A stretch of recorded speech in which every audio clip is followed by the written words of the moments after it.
ನಮಸ್ಕಾರ ಸ್ನೇಹಿತರೆ, ಎಲ್ಲರೂ ಹೇಗಿದ್ದೀರಿ? ಎಲ್ಲರಿಗೂ ನಮ್ಮ ಟೆಂಪಲ್ ಸ್ಟೋರಿ ಯೂಟ್ಯೂಬ್ ಚಾನಲ್ಗೆ ಸ್ವಾಗತ ಸುಸ್ವಾಗತ. ನಾವಿವತ್ತು ಹೋಗ್ತಾ ಇರೋದು ನಮ್ಮ ಕರ್ನಾಟಕದಲ್ಲಿ, ಅಂದರೆ ಚಾಮರಾಜನಗರ ಜಿಲ್ಲೆಯ ಯಳಂದೂರು ತಾಲೂಕಿನಲ್ಲಿರುವಂತಹ ಯಳಂದೂರು ತಾಲೂಕಿನಿಂದನೂ ಕೂಡ ನಮಗೆ 23 ಕಿಲೋಮೀಟರಲ್ಲಿ ಬಿಳಿಗಿರಿ ರಂಗನ ಬೆಟ್ಟ ಇದೆ. ಅಲ್ಲಿಗೆ ಹೋಗ್ತಾ ಇದ್ದೀವಿ. ತುಂಬ ಒಳ್ಳೆ ಪ್ಲೇಸ್ ಅಂತಲೇ ಹೇಳ್ಬೋದು. ಬಿಳಿಗಿರಂಗಸ್ವಾಮಿ ಮತ್ತು ರಂಗನಾಯಕಿ ಅಮ್ಮನವರ ಸನ್ನಿಧಿ ಇದೆ. ತುಂಬ ಹಳೆಯ ದೇವಸ್ಥಾನ ಕೂಡ ಇದೆ ಇದು.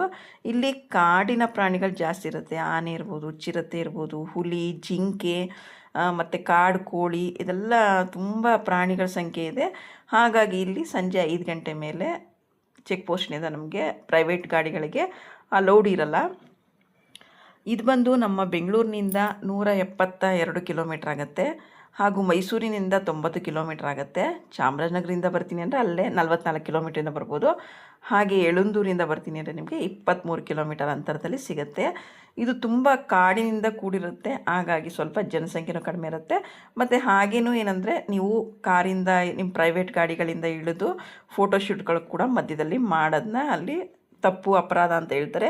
ಯಾಕೆಂದರೆ ಕಾಡು ಪ್ರಾಣಿಗಳ ಸಂಖ್ಯೆ ಜಾಸ್ತಿ ಇರೋದ್ರಿಂದ ಯಾವಾಗಿದ್ರದ್ದು ಕೂಡ ಡೇಂಜರ್ ಅಂತ ಹೇಳಿ ಅದನ್ನು ಇದು ಮಾಡಿದ್ದಾರೆ. ಹಾಗಾಗಿ ಯಾರು ಕೂಡ ಆ ಥರ ದಯವಿಟ್ಟು ಪ್ರಯತ್ನನ ಮಾಡಿಬಿಡಿ ಅಂತಲೇ ಹೇಳ್ತೀನಿ. ಯಾಕಂದರೆ ಕಾಡು ಪ್ರಾಣಿಗಳಿಗೆ ಅವಕ್ಕೂ ಅದಿರೋ ಜಾಗದಲ್ಲಿ ನಾವು ಹೋಗಿ ತಪ್ಪು ಮಾಡಬಾರ್ದು, ಅವಕ್ಕೂ ಕೂಡ ಹಿಂಸೆ ಕೊಡಬಾರ್ದಲ್ವ. ಹಾಗಾಗಿ ನಾವು ಕೆಳಗಿಳಿದೇನೆ ಒಳಗಡೆ ನೋಡಿಕೊಂಡು ಹೋಗ್ಬೋದು. ನಮಗೂ ಪ್ರಾಣಿಗಳು ಕೂಡ ಸಿಗುತ್ತೆ ನೋಡಿದ್ರೆ. ಮತ್ತು ಮೊದಲು ಯಾರು ಜನ ಇಲ್ಲಿ ಜಾಸ್ತಿ ಬರ್ತಾ ಇರಲಿಲ್ಲ, ಗೊತ್ತಿರಲಿಲ್ಲ. ಈಗ ಒಂದು ಪ್ರವಾಸಿ ತಾಣ ಥರನೂ ಆಗಿದೆ. ಮತ್ತು ಹಾಗೆ ಮನೆ ದೇವರಿರೋದು ಕೂಡ ಬಂದು ಪೂಜೆಗಳನ್ನ ಮಾಡಿಸ್ಕೊಂಡು ಹೋಗ್ತಾರೆ. ಇಲ್ಲಿನ ವಾರ ಬಂದು ಬುಧವಾರ, ಶನಿವಾರ ದೇವ್ರ ವಾರ ಇರುತ್ತೆ. ಇನ್ನು ಮಿಕ್ಕ ದಿನಗಳಲ್ಲಿ ಹೋಗಿ ಬಂದು ಕೂಡ ಹಾಗೆ ಮಾಡ್ತಾ ಇರ್ತಾರೆ. ದೇವಸ್ಥಾನ ಸಮಯ ಏನಪ್ಪ ಅಂದರೆ ಬೆಳಗ್ಗೆ 7 ಗಂಟೆಯಿಂದ ಮಧ್ಯಾಹ್ನ 2 ಗಂಟೆವರೆಗೆ ಇರುತ್ತೆ. ಹಾಗೆ ಸಂಜೆ 4 ಗಂಟೆಯಿಂದ ರಾತ್ರಿ 8 ಗಂಟೆವರೆಗೂ ಕೂಡ ಇರುತ್ತೆ. ಮತ್ತು ಇವಾಗ ಊಟನೂ ಕೂಡ ಈ ಒಂದು 2 ವರ್ಷದಿಂದ ಅನ್ನದಾಸೋಹ ಕೂಡ ಮಧ್ಯಾಹ್ನ 1 ಟೈಮ್ ನಡೆಯುತ್ತೆ ಅಷ್ಟೇ. ಮತ್ತು ದೇವಸ್ಥಾನಗಳನ್ನು ಕೂಡ ಕಟ್ಟುತ್ತಾ-ಇದ್ರು. ಒಂದು 2 ಇಯರ್ಸ್ ಬ್ಯಾಕು ಹಳೆಯ ದೇವಸ್ಥಾನ ಇತ್ತು, ತುಂಬ ದೊಡ್ಡದು ಹಳೆಯ ದೇವಸ್ಥಾನ ಇತ್ತು. ಈಗ ಆ ದೇವಸ್ಥಾನನ ನೀಟಾಗಿ ಎಲ್ಲ ಆಲ್ಟ್ರ್ ಮಾಡಿ ತುಂಬ ಚೆನ್ನಾಗಿ ಮಾಡಿದ್ದಾರೆ ಅಂತಲೇ ಹೇಳ್ಬೋದು. ಮತ್ತು ನಿಮಗೆ ರೂಮ್ ಫೆಸಿಲಿಟಿ ಕೂಡ ಸಿಗುತ್ತೆ. ಉಳ್ಕೊತೀನಿ ಅಂತ ಹೇಳಿದ್ರೆ ರೂಮ್ ಫೆಸಿಲಿಟಿ ಕೂಡ ಸಿಗುತ್ತೆ. ದೇವಸ್ಥಾನದ ರೂಮ್ಸ್ ಇದೆ ಸ್ವಲ್ಪ, ಇಲ್ಲ ಪ್ರೈವೇಟ್ ರೂಮ್ ಮಾಡ್ಕೊತೀನಿ ಅಂದರೆ ಪ್ರೈವೇಟ್ ರೂಮ್ ಕೂಡ ಮಾಡ್ಕೋಬೋದು. ಬಟ್ ಏನಪ್ಪ ಅಂದರೆ ನೈಟ್ ಟೈಮು ಸ್ವಲ್ಪ ಸೇಫ್ ಆಗಿರಬೇಕು. ಯಾಕಂದರೆ ಕಾಡು ಪ್ರಾಣಿಗಳಿರುತ್ತಲ್ಲ, ತುಂಬ ದಟ್ಟವಾದ ಕಾಡು ಅರಣ್ಯ ಪ್ರದೇಶ ಅಲ್ವಾ. ಚಾಮರಾಜನಗರ ಜಿಲ್ಲೆ ನಿಮಗೆ ಗೊತ್ತಿರುತ್ತೆ ಎಷ್ಟು ದಟ್ಟವಾದ ಕಾಡುಗಳಿರುತ್ತೆ ಅಂತ. ಹಾಗಾಗಿ ತುಂಬ ಚೆನ್ನಾಗಿದೆ ಅಂತಲೇ ಹೇಳ್ಬೋದು. ನೀವು ಇಲ್ಲಿ ಸಫಾರಿನೂ ಕೂಡ ಹೋಗ್ಬೋದು. ಫೋಟೋಶೂಟ್ ಎಲ್ಲ ಅದು ಬೇರೆ ರೂಟ್ ಇರುತ್ತೆ. ಅದು ನಿಮಗೆ ಈಚ್ 450 ರೂಪೀಸ್ ಇರುತ್ತೆ. ಸಫಾರಿಗೆಲ್ಲ ಕರ್ಕೊಂಡು ಹೋಗ್ತಾರೆ. ಅದಕ್ಕೂ ಕೂಡ ಬೇರೆ ಆದಂಥ ಸಮಯ ಕೂಡ ಇದೆ. ಆ ಸಮಯದಲ್ಲಿ ಹೋದರೆ ಅವರು ಕೂಡ ಕರ್ಕೊಂಬಂದುಬಿಡ್ತಾರೆ.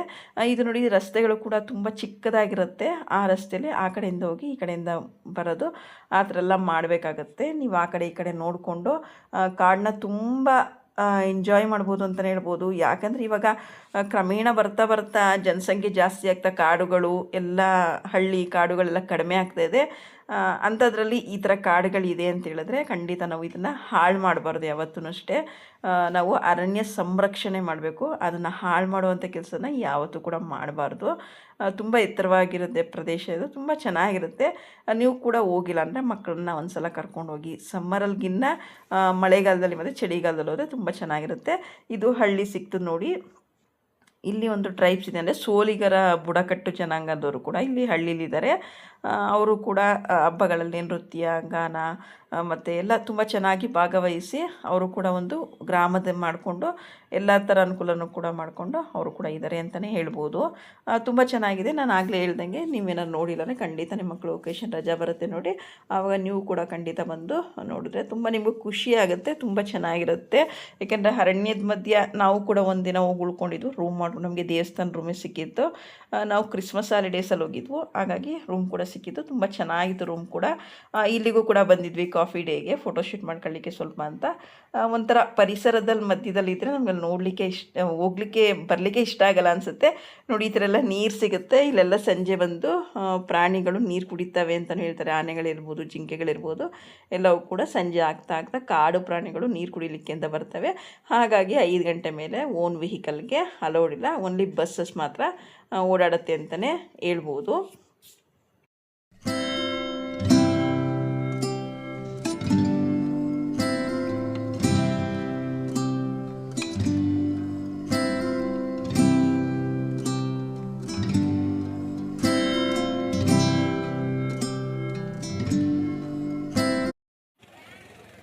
ಇಲ್ಲಿ ದೇವಸ್ಥಾನದ ಬಳಿ ಬಂದು ಪಾರ್ಕಿಂಗ್ ಸಿಕ್ಕಿರಲಿಲ್ಲ, ತುಂಬ ಜನ ಇದ್ದರು ಅಂತ ಹೇಳ್ಬೋದು. ತುಂಬ ಸಿಕ್ಕಾಪಟ್ಟೆ ಜನ ಇದ್ದರು.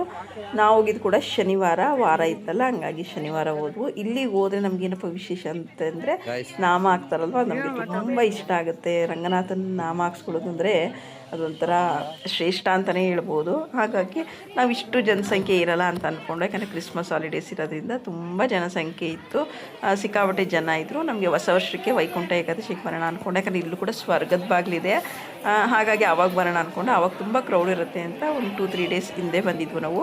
ಆಗಲೂ ಕೂಡ ತುಂಬ ಬಹಳ ಜನಸಂಖ್ಯೆ ಇತ್ತು. ಮತ್ತು ಇನ್ನೊಂದು ನಿಮಗೆ ಇಲ್ಲಿ ಮೆಟ್ಲುಗಳು ಕೂಡ ಇದೆ, ಮೆಟ್ಲು ಹತ್ಕೊಂಡು ಕೂಡ ಬರ್ಬೋದು.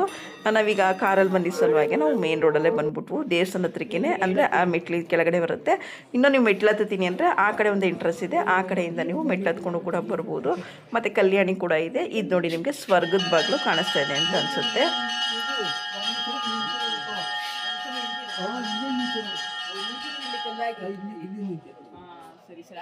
ಮೂಡ್ಲಾಗ ಅದ ಈ ಅವ್ರು ನಿಂತಾರೆ. ಸ್ವಾಮಿ ರಂಗಪ್ಪನೇ ಅಮ್ಮ ನಿಂತಿರಲ್ಲ.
ಹಾಗೆ ಅಲ್ಲೇ ದೇವಸ್ಥಾನದ ಹಿಂಭಾಗದಲ್ಲಿ ನಮಗೆ ಅನ್ನ ದಾಸೋಹ ಕೇಂದ್ರ ಕೂಡ ಇದೆ. ಅಲ್ಲಿ ಮಧ್ಯಾಹ್ನದೊತ್ತು ಊಟ ನಡೆಯುತ್ತೆ, ಅನ್ನ ಸಾಂಬಾರು ಕೊಡ್ತಾರೆ. ಮೊದಲಿರಲಿಲ್ಲ, ಈಗ ಒಂದು 2 ಇಯರ್ಸಿಂದ ಮಾಡಿದ್ದಾರೆ, ತುಂಬ ಚೆನ್ನಾಗಿರುತ್ತೆ.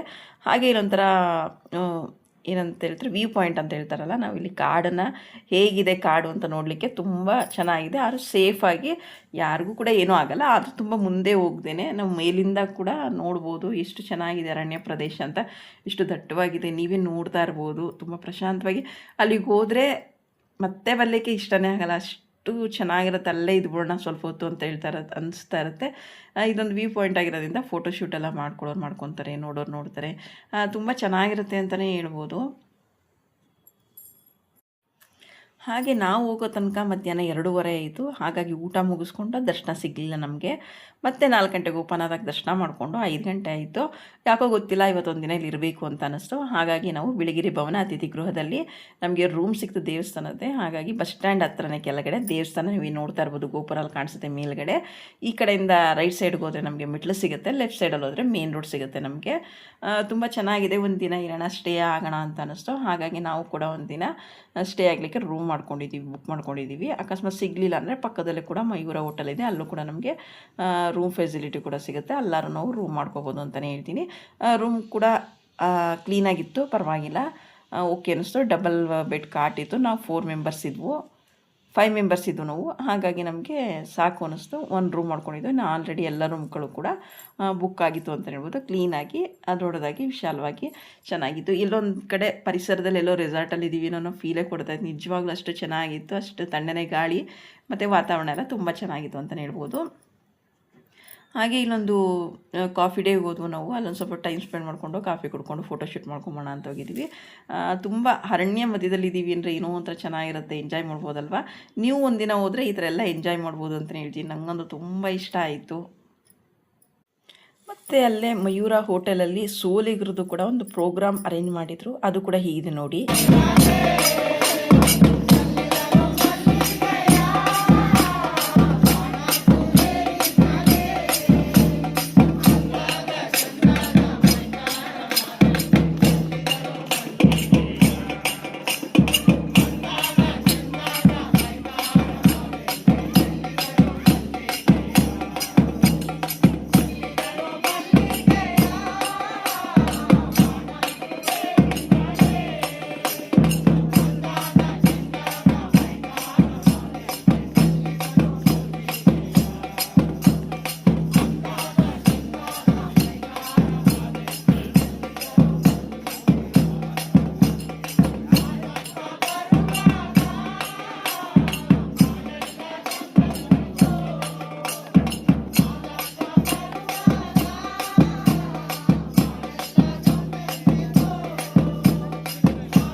ಹಾಗೆ ರಿಟರ್ನ್ ಹೋಗ್ಬೇಕಾದ್ರೆ ನಮ್ಮ ಕಣ್ಣು ಕಾಣಿಸಿದ್ದು ಕರಡಿ ಕಾಣಿಸ್ತದೆ ನೋಡಿ, ನೀವೇ ನೋಡ್ತಾ ಇರ್ಬೋದು.